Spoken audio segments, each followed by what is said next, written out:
the first of a series of 3 that we're going to be holding. I'm really excited about the today and also the next couple of speakers. But before we get started, a little bit about IFDA. We are a trade support organization for interior designers and also other home services businesses. And I will tell you, I've been in this industry for about 20 years, and I've never met a more passionate, committed group of people that I have the privilege to serve with on the board of directors. And our members, even though we've all been kind of on lockdown, we've been meeting and having conversations and staying in touch with each other, which has been really wonderful. And we always take the opportunity to thank our local sponsors, which we have another amazing committed group of folks. I'm just going to read it right off of our list. It's Ambiance Design, Avalon Flooring, Benjamin Moore, Bravas, Design Trade Resources, also Design Style Studios, Ferguson, Hunter Douglas, John Neal Painting, Kiefer's, and S&S Graham Interiors. Those are all of our gold sponsors. And then we also have a silver sponsor, the Fabric Shield. We have a couple of international sponsors. We have a gold sponsor, the Shade Store, and international silver sponsor is Hunter Douglas. These are people that help our chapter financially and also support us logistically, like hosting events for us. And also they've been a part of these STIR meetings. We have them on Friday mornings at 9 o'clock if you want to come and join us. It's free. We would love to have you. And I want to take a moment to thank Shanani, who has put all of this together. Why don't you wave? Thank you. Thank you, Steph. She has worked tirelessly to put this together, and I've not met a more committed student liaison on a board before. She's very excited and passionate about this organization and wants to help other student designers to kind of bring them into the fold, not only our organization, but outreach for other reasons through education, connecting them with mentors. So very proud and pleased to have her on our board of directors. And now, without further ado, I will introduce our speaker. Kathleen Penney is just a lovely human being, and you're going to get to know that during her presentation. She started in interior design as a second career, went back to school, got her degree in interior design, which she's going to talk more about that in a little bit. But right out of the door, she connected with IFDA. She has been an active, passionate, supportive member for over 20 years. She's one of our past presidents. She's served in multiple positions with IFDA, and she's one of our best cheerleaders and advocates. I take advantage of her being a part of our meetings when we're able to get together. When she's there, I say, please tell everybody why get involved and why it's so important. And she's going to touch on that for us today. So without further ado, Kathleen, it's all yours. Thank you for being here. Thank you, Laura. And thank you, Chandani, for giving me this opportunity to talk to everybody. I've talked to numerous students over the years, people making career changes. There's one on this call right now who I remember meeting with I think it was a Wegmans. And we had a meeting. She knows who she is a long time ago. So, you know, it's really a privilege for me to be able to talk with you guys. I do have a PowerPoint presentation that I'm going to run, so give me a second to get that up on your screens. So while it's up on the screens, we won't be able to see each other. What we'd like you to do is if you have questions as I'm going through the screen, please put them into chat. And then when we're done, we'll come back to this format and then we'll go through those chat questions starting at the top. If there's anything that you need after this Zoom, please feel free to reach out. That's very important. We want to stay connected. And Rika from Sherwin-Williams, who's the local Sherwin-Williams rep. She is offering fan decks for all of the students that are on this Zoom today. So if you'd like to take advantage of getting some free color tools from Sherwin-Williams, please make sure to provide your contact information to Chandani so we can follow up and get those out to you. Okay, so let me go through and get this PowerPoint set up and ready to go.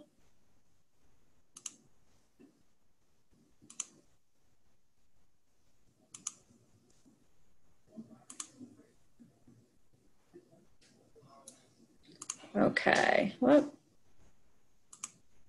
all right. So what have I learned along the way? And this is my journey from education to ownership. So my story is not a typical journey. I have a bachelor's degree in English from the University of Delaware. And upon graduation, I actually somehow ended up in the IT industry as a tech recruiter. I don't know how I got there. It was a very circuitous journey.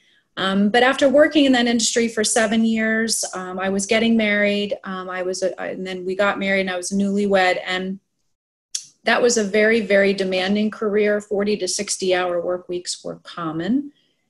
And I realized that I couldn't have a family and do that as a career the way I wanted to. So at the time, we had purchased an old farmhouse in Phoenixville. And my husband and I were renovating that. And I realized how much I loved the renovation process and how passionate I was about it. And so after much discussion, my husband and I decided that I would stop working as a recruiter, and I put myself back through school. I am a graduate of Moore's certificate program, just like many of you who are on this call are in those types of programs.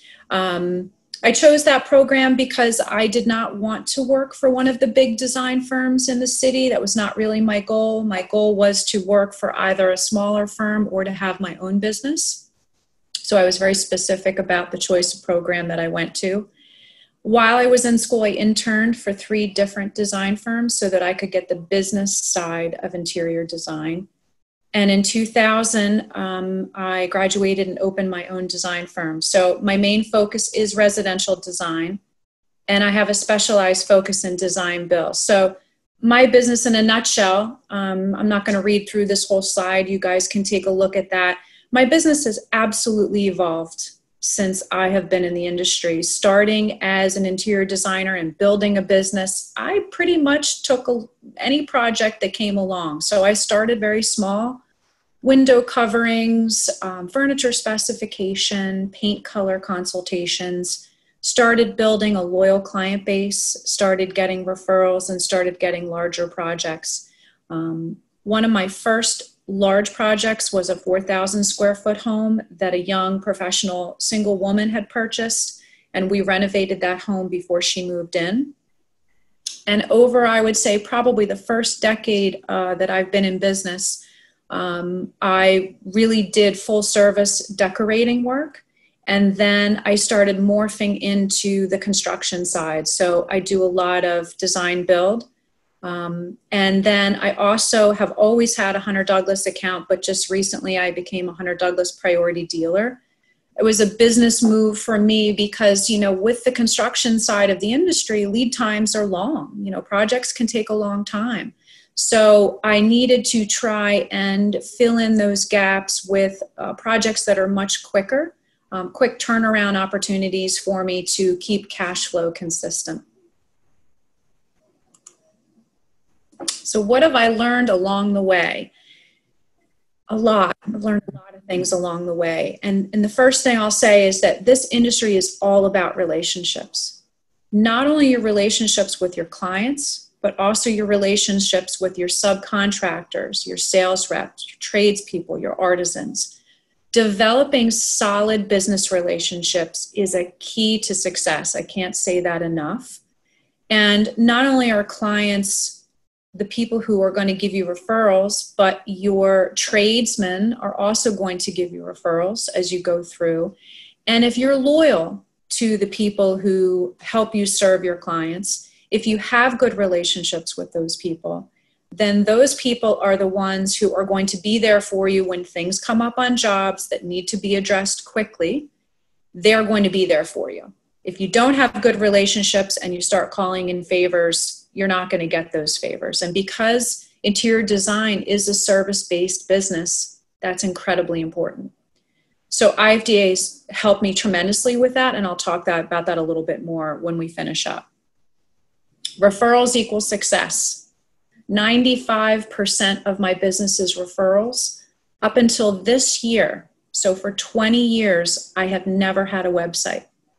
I didn't need one. It may sound cocky to say that, but I didn't. I didn't need to build a business from the internet. And quite honestly, I didn't want to. You know, referrals are clients who already understand the process from the person who's referring them. There's already a comfort factor with that client because they know that their friend, mother, sister, brother, whomever it is happy with the work that you've done.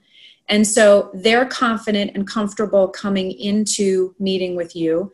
And you are confident and comfortable going into a meeting with them because it's also warm for you. There's none of that, well, how did this person find me? And what type of a person are they? And is this going to work? Because so much of that guesswork has been taken out of the equation because there is a mutual connection there. So that's very, very important. One of the things that students ask me all the time, and everybody's starting out as nervous about, is charging for time. How do I charge for time? How much should I charge for time? Should I charge people for time for this or for that? What I will say is that you cannot be afraid to charge for time. People want what's in our heads. That's our commodity. Our creativity that sits in our brains is our commodity. That is sellable. And if people didn't need us, then they wouldn't have to pay for that service. And their mother could help them, or their girlfriend or their neighbor or their sister. If they had those people that they didn't have to pay, they wouldn't need us. So you can't be afraid to charge for that commodity and establish value. Don't do things for free. My advice also is to avoid tricky relationships, working with family and friends. It's very awkward to charge family and friends for time, so that when you work for them, they sometimes will take advantage of that situation. And that's something that you don't want. If you undervalue yourself, people will take advantage of you. And that is not a precedent that you want to set when you're building a business. So don't be afraid to charge for your time. When you start working with people, you learn very quickly, not only with individuals, but probably especially with couples, there's a lot of psychology that goes into what we do. The psychology of design. And I put in here that client therapy sessions are not uncommon. I have had clients cry in meetings. I have had to hug clients. I have had husbands and wives fight in meetings. There is a lot of psychology and learning how to work with people that goes into what we do. You are all up in their business when you're in their homes. I mean, we're in their bedrooms. We're in their bathrooms. We're in their very, very private spaces. And so working through that and identifying what each person who may be involved in the decision process wants is incredibly important. And sometimes you need to help people learn how to listen to each other. Husbands and wives, the wife may say, well, it doesn't matter. He doesn't care. I can do what I want. That is an absolute no-no. You always want whoever is involved in the decision process at least the first meeting, because that's when you really get the snapshot as to what it is they want to do. And that's when you can really create a successful space for them. Otherwise, you're going to be designing a space for just one person, and that is never going to be successful for you. So listening is your best way to success. That's sales 101. You have to learn how to listen. So coming from a career as a recruiter actually benefited me tremendously in this industry, because I learned that I needed to ask very direct questions, thoughtful questions, and I really needed to listen and write down the answers so that I had things to refer to in the end. And if I'm meeting with a couple, both people in the couple get to tell me what's important to them. And sometimes they surprise each other with what's important to them and what their priorities are, or what colors they like or what colors they don't like. But that's our job, is to sift through all of that information to come up with a cohesive design that makes them happy. Contracts are key. You really cannot have a business and get in front of a client without a contract. So I hired a lawyer when I first opened my firm to write a contract for me. I have since tweaked that contract, especially since I moved into more of a design build model. There were things I had to add to my contract. I am reviewing that annually so that I can really make sure that it is still going to protect me and on point. And you really, so you can go out on an initial consultation, you can have that get to know you, learn about their project, see if it's a good fit. Before you start doing any work, pulling product, speccing furniture, drafting, anything you're going to do, you want that contract in place. Once they've signed the contract, there you go. Now you can start working on the project and you can start your active billing. And the last thing would be how to build a brand. So this one has been something that really, the brand is you. So how do you build a brand about yourself? So I've done that certainly through the person that I am and the interactions with my clients. I've also done that through my industry relationships. The people that I know and that the relationships that I've built over the past 20 years are part of my brand. Now that the advent of social media is come upon us since I've been in business, there is certainly a way to build a brand through social media. I will say that I do not share a business account with my personal account. My business account is my business account. And I do post some personal things there every once in a while. I'll share pictures of my family, or perhaps we might be on vacation, but I don't overdo it and I don't oversaturate with personal pictures and quotes and so forth, because I try and maintain that it is my business account and I need to keep it at that professional level.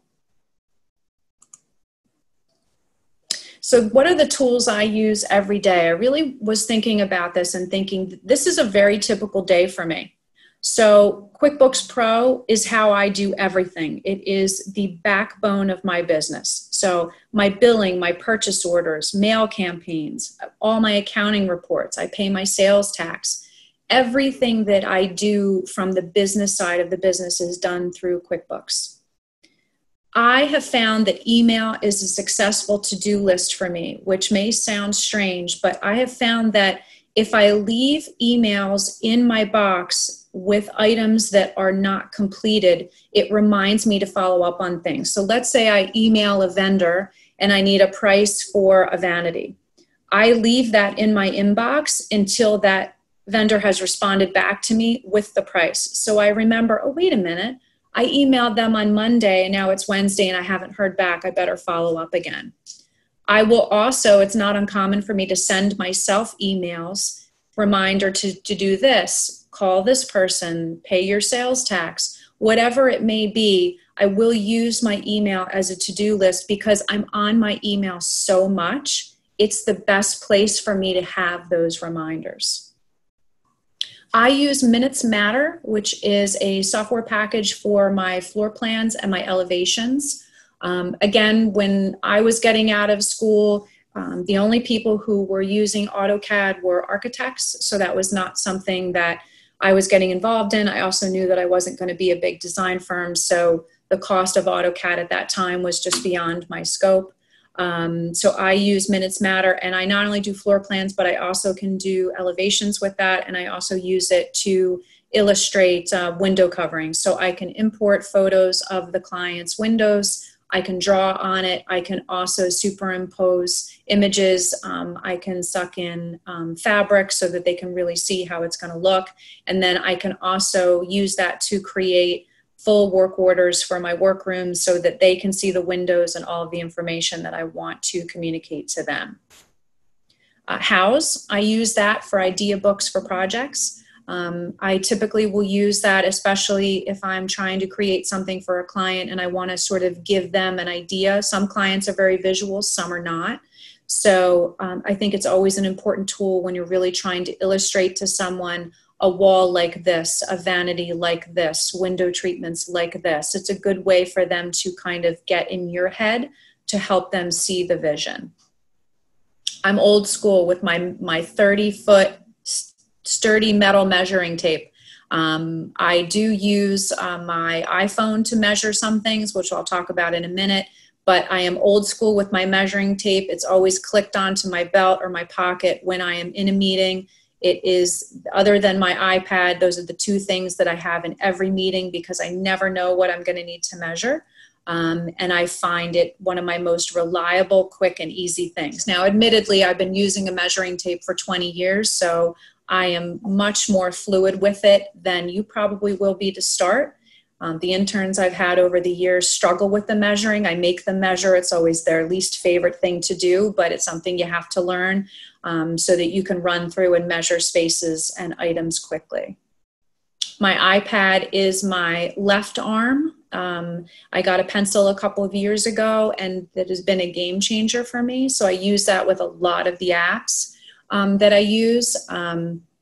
It's a way for me to quickly also take a photo of a client wall in their home and quickly sketch out for them maybe window treatments or furniture, or maybe we're going to change their mantle or open up a wall. Anything like that I can quickly sketch with my iPad and my pencil so that I can communicate what it is I am trying to get them to envision.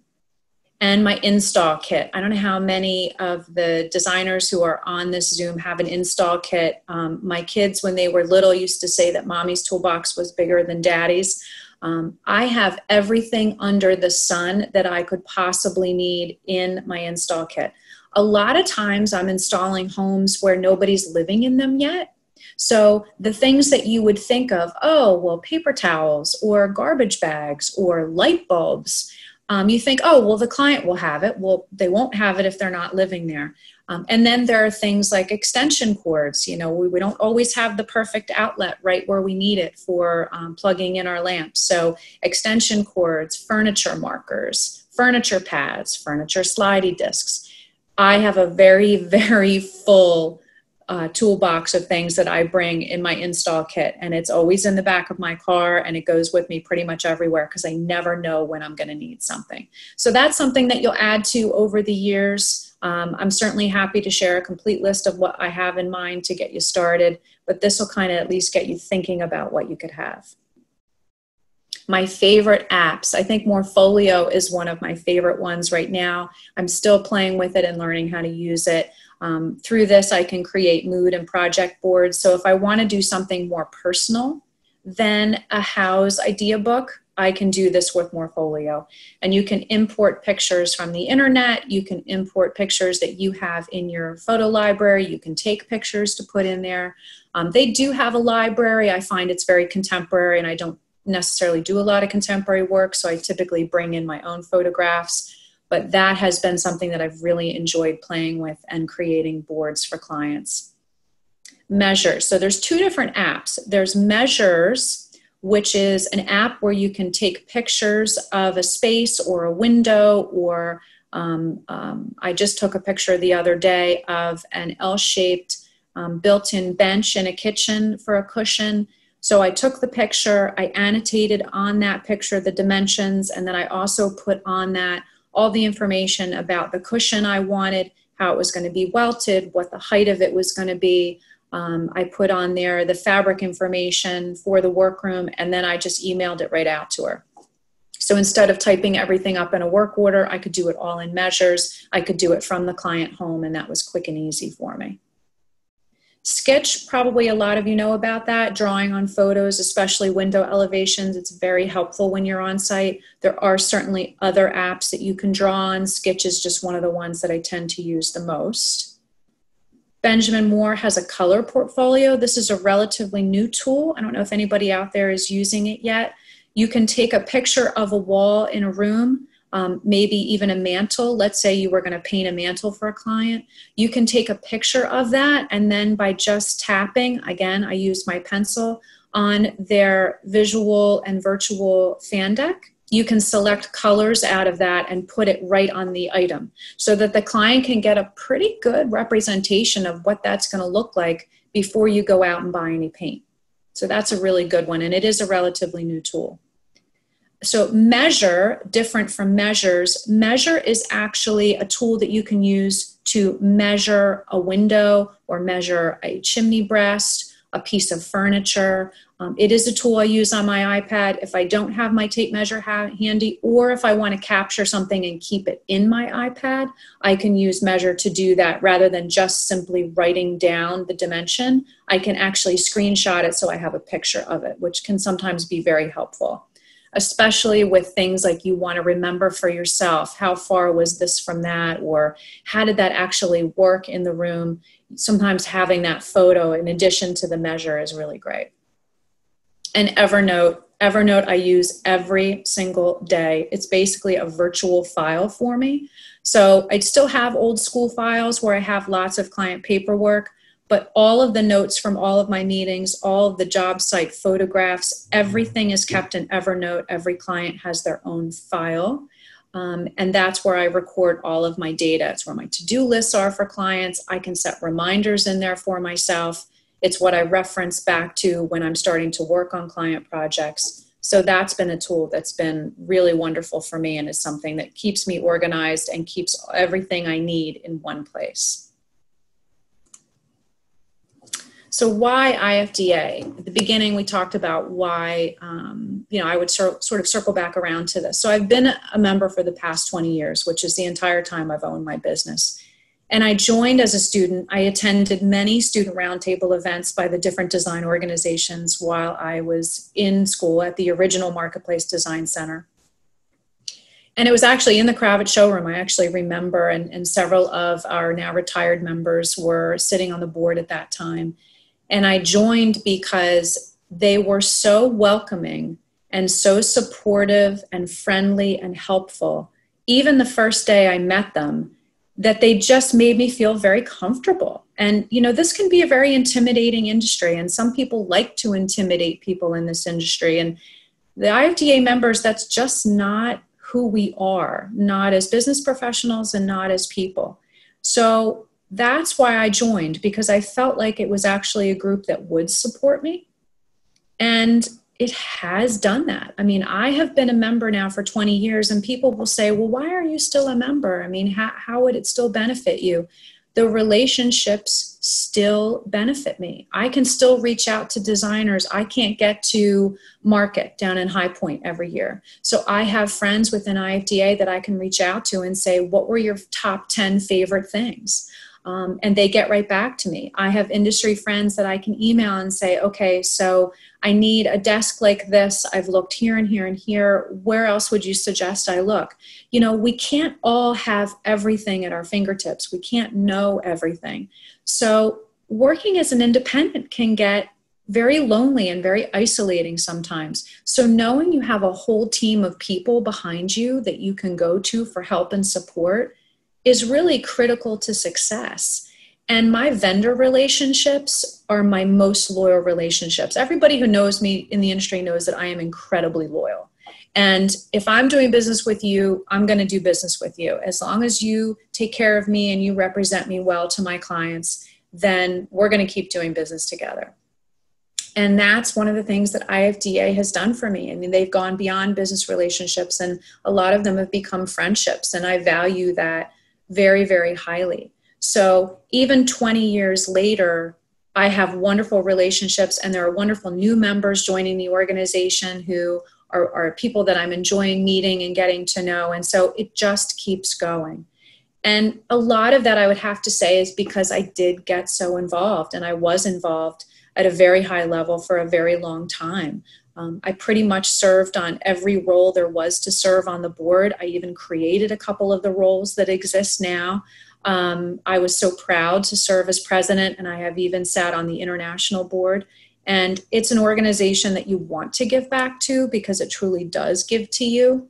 So that is, again, something that's critical to building a business and staying successful in business. And right now, all of the IFDA memberships, I think for a certain period of time, and Chandani and Laura can probably click in on that, are as being offered at a discounted rate because of everything that's going on in the world.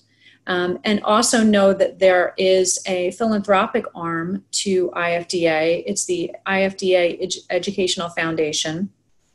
We have tons and tons of scholarships, student scholarships as well as business scholarships for current business owners. So that's something to take advantage of. And it's IFDA EF.org is the website for that. So I'm going to stop the sharing so we can all see each other. There you all are. So it looks like we have some questions. So let me go to the top. Laura's talking about the Measure app. Yeah, I know. It's a great one. I know. I like that too. So Danny's asking, how did you begin to build your vendor relationships when you first opened your business? That's a great question, Danny. So I actually started through IFDA, would probably be the main place. Now, when I was working as an intern for the 3 different firms that I worked for, I certainly interacted a lot with sales reps who were coming in and out. So actually, Sandy Wallach from Cravit was one of the first sales reps that I reached out to when I opened my own business, and he helped me get started. But a lot of my relationships came from IFDA. And then, interestingly enough, a lot of the subcontractors that I've started working with in the design build side were subcontractors that a client would hire me to do the design side. They already had a contractor in place. So it was a wonderful way for me to see a test run of what that contractor could do, how they handled the work, were they professional, were they detail oriented, were they good with communication, all of the things that are so important. That was another way that I started sort of building my library, if you will, of people that I work with. What I tell contractors or anybody that I'm going to work with from the trade side, when I interview them, I interview everybody before they work with me. That's one thing that's very important. If they don't want to make the time to meet with me and have a coffee, then I'm not interested in working with them. And one of the reasons I do that is because I want to get to know them a little bit, especially before I put them in front of a client.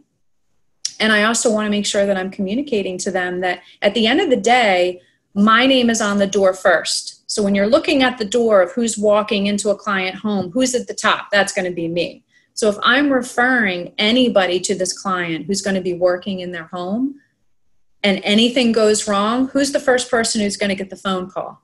That would be me. So I want to make sure that this person has similar business practices, processes, that person has the ethics that I have before I start putting them in front of a client. And that's really worked for me. And I have a wonderful, wonderful group of contractors in Chester County, Delaware County. I have a couple in Philadelphia even that I've worked with over the years. And, you know, it's wonderful to have that resource behind you. Any other questions? Does anybody have anything else you want to ask? Wow, it's a quiet group today. There's another question in the chat. Okay. What would you recommend looking for in an internship? What skills have you found most important to learn prior to going out on your own? That's a great question, Rebecca. You know, what I'm really dismayed about, I have to be honest, is that lately what I'm seeing coming out of the design schools is that there's so little residential design being taught.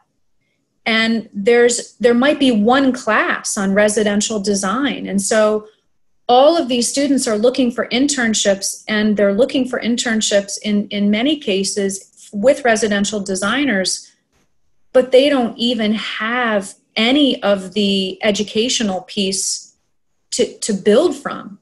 So I have found that the interns that I have, I mean, I've had interns that don't know what a memo is. And they'll look at me and say, well, what's a memo? And I think, what is a memo? I order 100 memos a day. I mean, how can we, and so I think that looking for an internship in a design firm that is going to lend itself to the type of work you want to do. Do you want to be an independent designer and own your own business? Do you want to work for a small design firm where there might be up to 5 employees? Or do you want to work for one of the bigger firms that's in the city? And are they doing residential or contract work? I think that's where you need to start just don't take an internship with anybody, because if the way they run their business doesn't align with what your career goals are, you'll certainly learn some things, but it won't probably get you as far as it could if you're a little bit more specific about where you want to work and what you see for yourself, because there's lots of tangents in the interior design industry. There are lots of avenues that you can go down. And so it's important to kind of give some thought to what it is you think you would like to do, and then try and find a business that aligns itself with that. Skill-wise, that's going to depend on what that firm does. So I don't require interns who are going to work for me to know AutoCAD. I don't require that they know SketchUp. One of the bigger design firms in the city, or a furniture design or something like, they're going to require that. I don't necessarily require that for my business model. What I require is things like business skills, professional skills. They need to know how to conduct themselves when they're in front of a client. They need to know how to conduct themselves on the phone.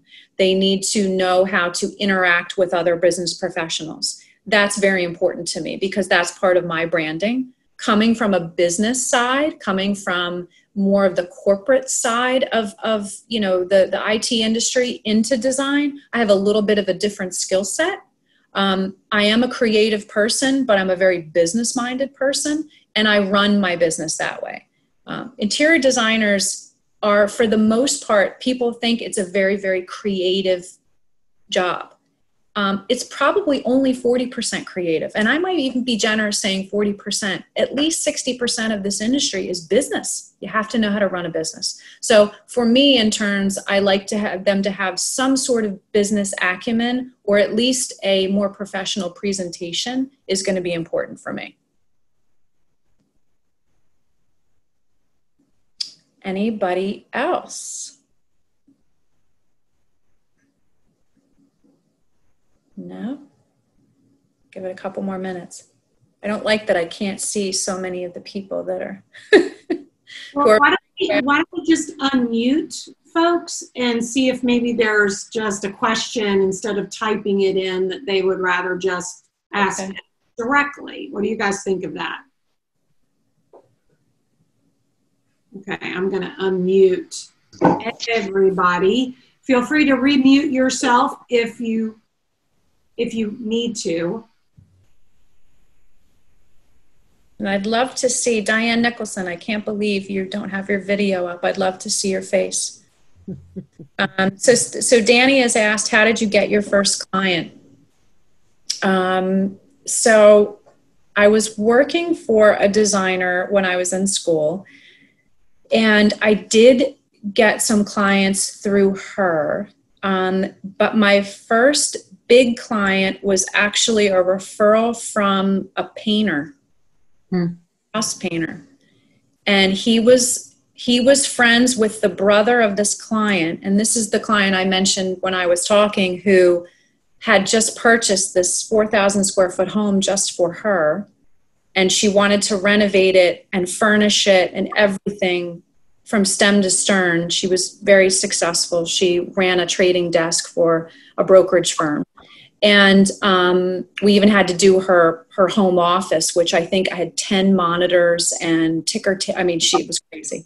But I got that project, and it was actually, I was pregnant with my son during that project. So I will always remember, because she wasn't living there, and my son was born in February. And so here I am in January walking through the snow to get in her front door because nobody was living there, so it wasn't plowed. And here I am with my bags of samples and my huge pregnant belly walking through the snow to get to her front door. So it was a wonderful first client. She is still a client of mine. She is just a lovely, lovely person. And she's become, a friend. She has a new business now, and we keep in touch. And it's really great. And she'll laugh and she'll say, "Oh my gosh, I can't believe Keaton is 20 now. We've known each other for that long." And she was actually the only client in 20 years who gave me a gift at the end of the project. It was, and I still have the gift because it was so memorable. That just tells you what kind of a lovely person she is. And then she's referred clients to me over the years. So it's really been great. Thank you. You're welcome. Anybody else?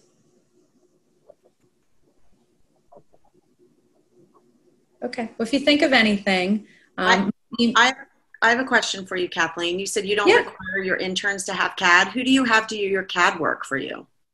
So I hire independent CAD draftsmen if I need to. Most of the time when we've needed to bring in CAD draftsmen, I've been working on a project in Center City, and the architect is actually an old school architect. He only drafts by hand. So he actually brought in the CAD engineer for that project so that we could take those plans and put them into CAD. So typically we'll just hire an independent if we need them for a project like that, or if I need somebody to do a rendering. But most of the time when I'm doing renovations that include additions, we have an architect involved and they're drafting that. They're using their own AutoCAD people. And then typically for plans, if we're not using an architect, I'll bring in a mechanical engineer to do any of the engineering drawings that we need for permitting. And so then we'll have anything we need from a floor plan perspective for that, because I'm the one drafting for floor plans for furniture layout. So I don't necessarily need that to go in CAD. For the project in Center City, we did put it into CAD, but we put it into CAD so that it was on the furniture page of the set of drawings, not because we hadn't already determined a final layout. What about like kitchens and baths? Do you just have the kitchen and bath people do the CAD? Yep. So whoever I'm using for cabinetry typically produces their own drawings. So I will do elevations or I will do sketches for how I would like it to lay out. But then the cabinetry people will use whatever software they're using to draw their final plans for elevations for client approval. Right. And they prefer it that way anyway, because if they're selling it and they want to get client approval on it, they want to produce their own drawings. There's a question in the chat box, Kathleen. Hi, I'm a senior in high school and would like to get your advice on how to proceed with a degree in interior design. That's a great question. So I think it gets back to what type of design work you'd like to do. And then I think choosing a program that suits what it is you would like to do. I don't know if you are an art student or not. So a school like Moore, from their program interior design, is very art driven. Whereas the programs at Drexel, for example, are more on the contract side of the industry. So it's really learning about each of the programs and what seems to suit what you would like to do in your career the best to make that choice.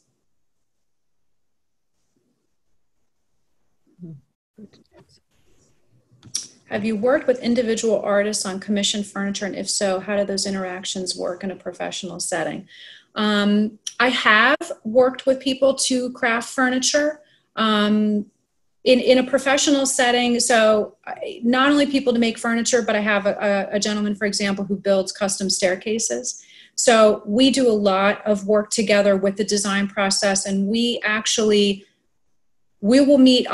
have a conversation before we go on site with the client about what the goals are and what the residence is and who the clients are. And so he gets a very good picture before we go on site. And then we go on site and we have a meeting, and he's already clued into a lot of things. So we talk a lot of details and specifics on site while he gets the measurements that he needs and any other details. And then he and I have another conversation afterwards before anything is presented to the client. As we go through that design process, I always review that information first and those drawings to make sure that everything is exactly the way we talked about, or, that didn't work quite as well as we thought it was going to. Let's try this before we make any presentations to the clients. And it's been the same with furniture as well, so that we are really making sure that before we put anything in front of the client for a decision, that we've already sort of done all of the thinking and all of that, design detail work and troubleshooting before we put it in front of the client. Did that help, Julian? Yeah, okay. And I love that everybody's saying the business classes. Yeah, it's like I said, it's a lot of business. You know, it's funny because even former neighbors of mine, I would think, well, what do you think? I stand around and wave fabric samples around all day? I mean, I'm running a business here. So, you know, you have to understand business, and you have to understand how to have conversations with your accountant. And you have to understand what those conversations are related to. You have to be able to talk to a lawyer about what you want in a contract and what you need to protect yourself. You know, there's lots of things that go into running a successful design business, and it isn't all about design. Business is a key part of that too. Design, business.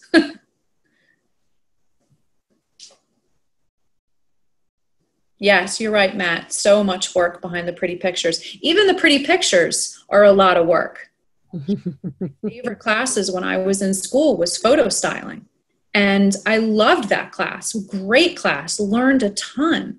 But photo styling in a classroom versus photo styling in someone's home, taking photographs, really good professional photographs, is A, very expensive. And B, you have to make sure that the project is at a point where it can be photographed. Otherwise, you have to bring everything in to finish it so that it can be photographed, and then take all that back out unless the client decides, oh my gosh, I love it the way it is, which happens a lot. Can I just keep everything? And then, you know, if that works out, it's awesome, because then you can bill them out for everything. And then you have to return everything that didn't get sold. So it's a lot of work to get those pretty photographs. So even once you get to the point where you can photograph it, the photographs are still a lot of work.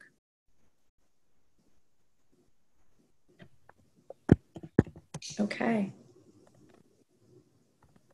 Anything else? All right. Well, thank you all so much for being a part of this. My email is my name, Kathleen with a K, at klpinteriors.com. If there's anything you think of after, you know, today that you wanted to ask me, or if you needed any other advice or support, please feel free to reach out. I'm always here. I'll hand it back over to Laura. Hi. Thank you, Kathleen. What a great job. Everybody can do the golf clap. Wonderful job. Some things I had taken away from your presentation was about referrals.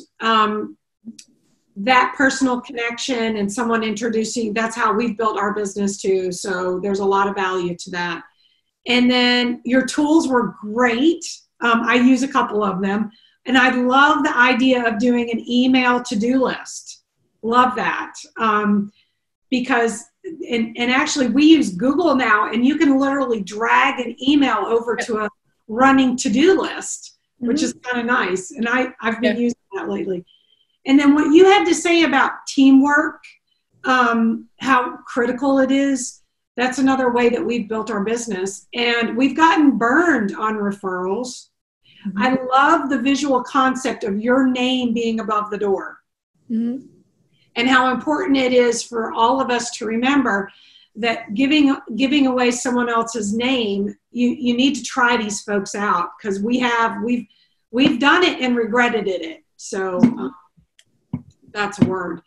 And what you had to say about IFDA involvement, people that are involved and work in the program get the benefits. That's really that simple.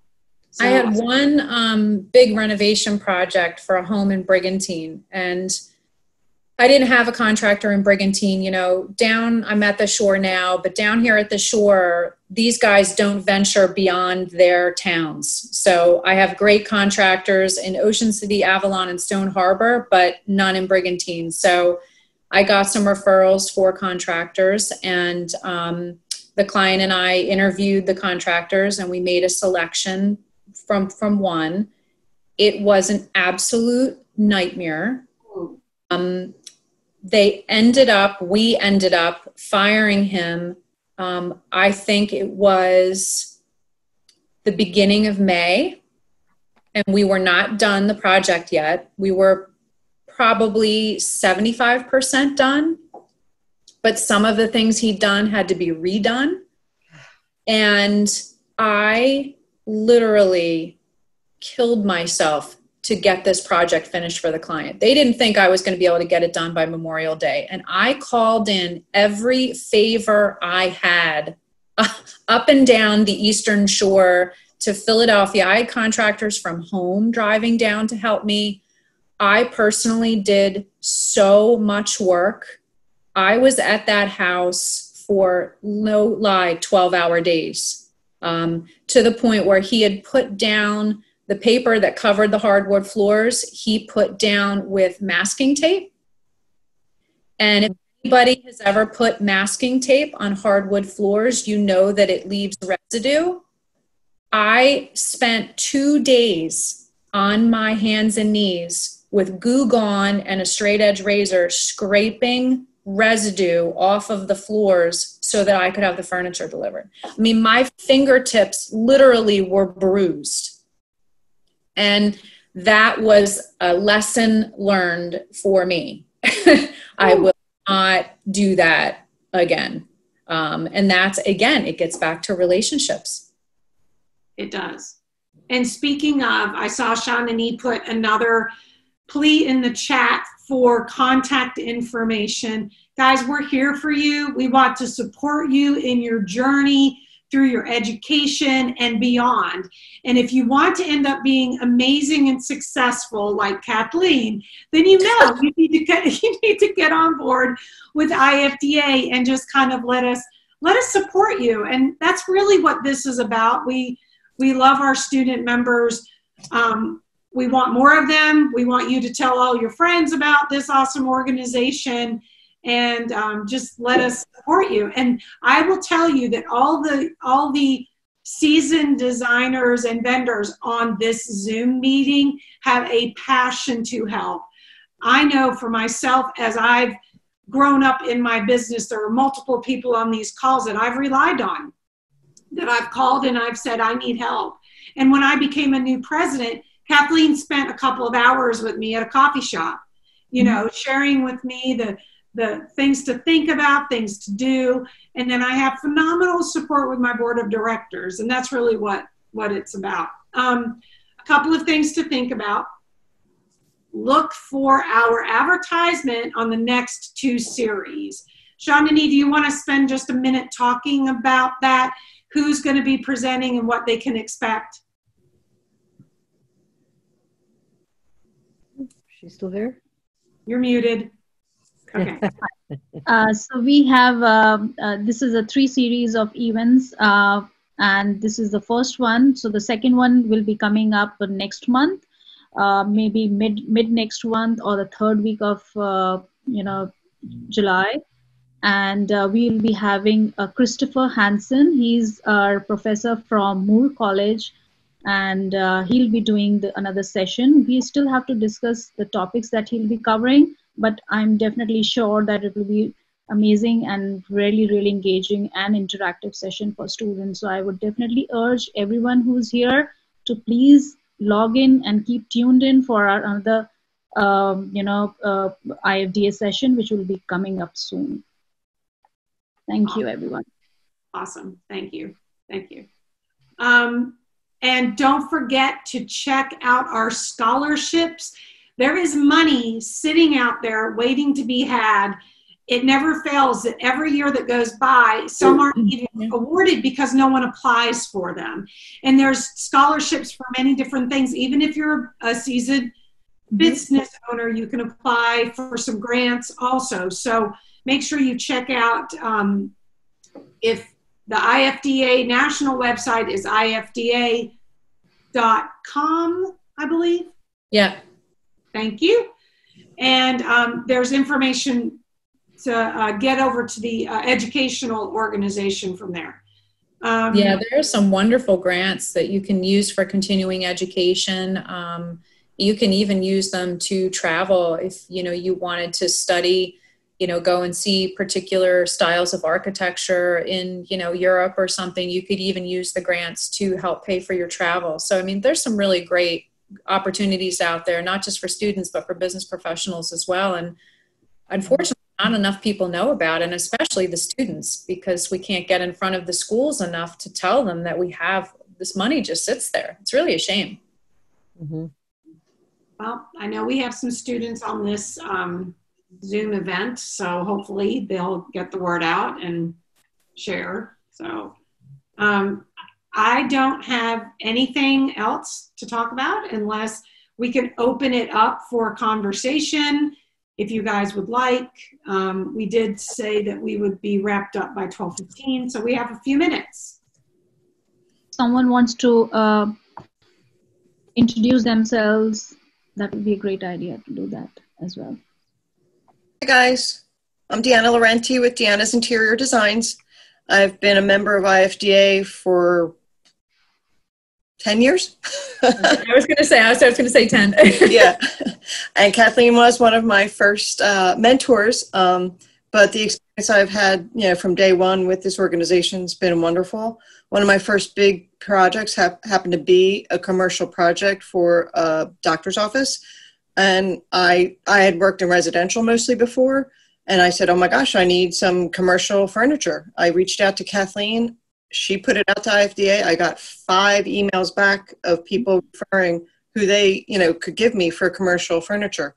And the job was a success because of that. And I just highly recommend for any student, get out there. Don't be shy. Network, network, network, network. Can't say it enough. And a lot of these organizations, when we can get back to being normal, we have events, educational, social, and, we'd love to see you guys. And again, we're open books pretty much because that's the inclusive part of being an IFDA member. That's all.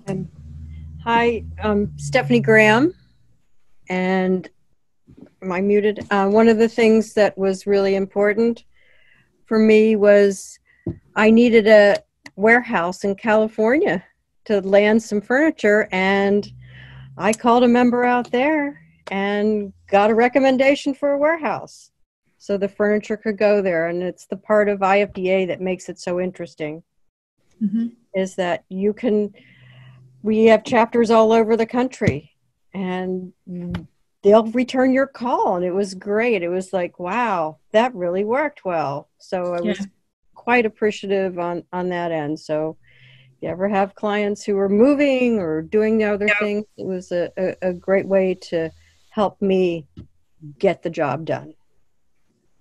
Kind of to piggyback on what Stephanie said too about cross country, or I guess going down south, is I'm Renee. I'm the owner of the Fabric Shield.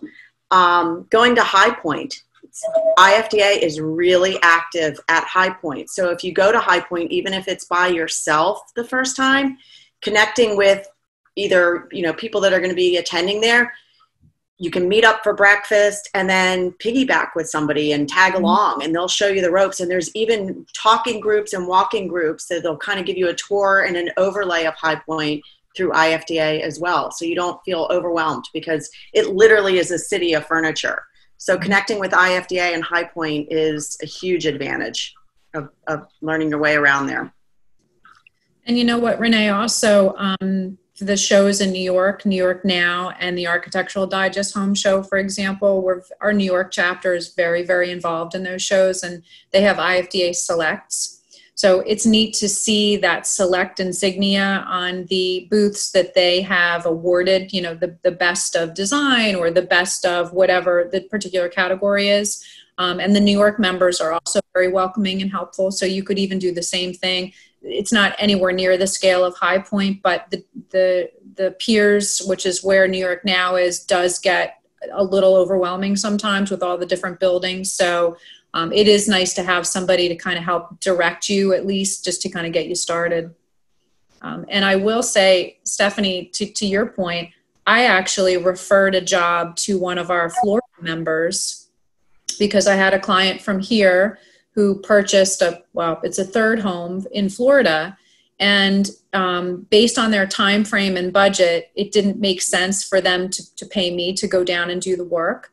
They came to me and we did an initial design, and then I turned it over to one of our Florida chapter members that I became close with through our national board meetings, because we both served on the board and we were at these national meetings once a year. And so we developed a relationship, and I turned that project over to her, and she did a beautiful job for my clients, and she was thrilled. So again, how many designers do you know that give somebody else business? But that's the type of people this organization attracts, is that we are truly trying to support one another. There's plenty of business out there for all of us. So if we support one another, it only makes our industry better and stronger.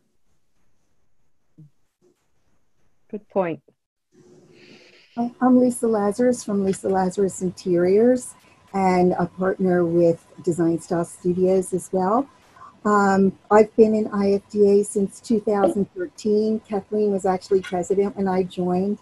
I was starting to work on my own at that point, and I found it the most helpful thing that I could have done was joining IFDA. Most of the fabric vendors, furniture vendors, everyone I've done work with over the years, I've met through IFDA or through presentations that IFDA put on for us, and in agreement with Renee going down the High Point. That was a tremendous experience, and being part of IFDA and joining them in a lot of the private sessions they had with different companies, that was very educational and really helpful in forming the relationships I have now and running my business as I do. So I think it's great for anybody. I'm also new member VP with IFDA on the board. If anyone has any questions in terms of navigating the website, how to sign on, or questions you may have, I did put my email up there, so please feel free to contact me. But great and informative presentation. Thanks, Kathleen and Shandy. Thank you. Hey everyone, I'm Matt Wetzel, and we own Thomas Matthew Designs. I'm a newer member on the IFDA. I'm actually on the board as well, and I went from member very quickly to a board member, which has been great. And I have to say, we've owned our business for 4 years. I owned it with my husband, Don, who's sitting right next to me. We'll say hi. And even like, we've created a very successful business, but it's so funny. Kathleen was just telling that story about her Shoretown renovation, and we also work at the Jersey Shore, and we've always lived down in Stone Harbor, and we decided that we were finally gonna, we were so involved in the community, we'd start working down there. And we had a story exactly like hers, where, I had to be there almost, sometimes driving back and forth 4-hour round trip to make up for the bad customer service that our contractors were doing. And it all comes back to you. And luckily, the client was also a friend, and we're very involved in the community together, but it could have been really bad for our business, especially being involved in the community, that leaking out. If it wasn't someone who knew us, it could have destroyed our business down there. So to just having a group of people like this to talk to, it makes you feel like you're not alone, because sometimes you're going to feel like you're failing greatly. Like, you're going to feel like you're the only person in the world that's doing this bad, and like, how could any other designer let this happen? But it's really easy to be, even if you interview someone, you're going to have a bad experience at some point, and you're going to have to know how to make up for it. And the client saw us working around the clock, and we were trying to make a same thing, a timeline before Christmas. Like, they live down there full time, so they have kids. They wanted a Christmas tree. We're trying to fight the clock and make everyone happy. So and it's just having a group of people like this to help out is a great thing, especially if you're a new business or starting to think about owning a business. When my client saw the house, she started to cry, and she said, because they had been on site maybe 2 weeks before Memorial Day, and she said to me that she turned to her husband when they walked out of the house, and she said, there's no way she's going to be able to get this done. And so when they walked in Memorial Day weekend, and I not only had it done, I had candles burning, and I had the 2 beverage fridges stocked with IPA, which is what they drink. She literally burst into tears. Like, she could not, she said, I don't know how you got this done. I don't know how you got this done. I never would have gotten it done. A, if it wasn't for the type of person that I am, that I don't give up easily. And B, that I had the relationships that I needed behind me to help get it done. We had like the same, you were lucky because the clients weren't living there. Our clients were actually living there, so they were seeing it like every day. They did go away for some time while their floors were getting refinished. They went down to like St. John, but as we were getting closer to Christmas, and I knew we went in and decorated the house for Christmas for a surprise. We came in, put garland up the stairs. We put lights on the trees outside so that the kids could come home and have like a little bit of Christmas, because we had to go over the top to kind of make up for all the things that Absolutely. our contractors were. And then trust me, when you're a designer and you're working with a team of people, it's always your fault. No matter if it's the contractor's fault or the architect's fault, it's going to be your fault. And when you're not there, they're going to if you don't set the boundaries, they're going to try to blame it on you. And most of the times your client will be smart enough to know who's in the wrong and who's in the right, but it definitely can make you look very bad if you're not on top of it and going over the top. And Don and I both were there. The things that we did, like on the floor, scrubbing things off, taking plastic off of appliances that wasn't done correctly. I mean, it's just, the list goes on. So it's important to have people to talk to like this. I'm actually going to email Kathleen. Please do, Matt. I've been wanting to connect with you anyway. Same. Briefly at the event in Malvern. Yeah. World shut down, so yeah, and we probably would have better luck connecting at the shore, actually. So we might actually. Yeah, so that would be a good thing that we could try to do. That sounds great. I'd love to meet Don. Yes, we would love that. Hi all, I just wanted to say thank you again. This is Rebecca Bobroff, but we're with the Illinois chapter, and wanted to thank you for including us, and also wanted to introduce Duffy, who is the Interior Design Club faculty advisor and huge student proponent for getting involved in these type of events. So thank you again for including us. This has been really beneficial. Yeah, Hi, thank you. Thank you, Rebecca. Thank you, Duffy. It's been a pleasure having you guys for this session, and looking forward for more stuff, more collaboration together. Absolutely. Thank you. Okay, gotta go. I don't know if Laura's frozen or. No, I'm just okay. I'm looking at her. She's like not moving.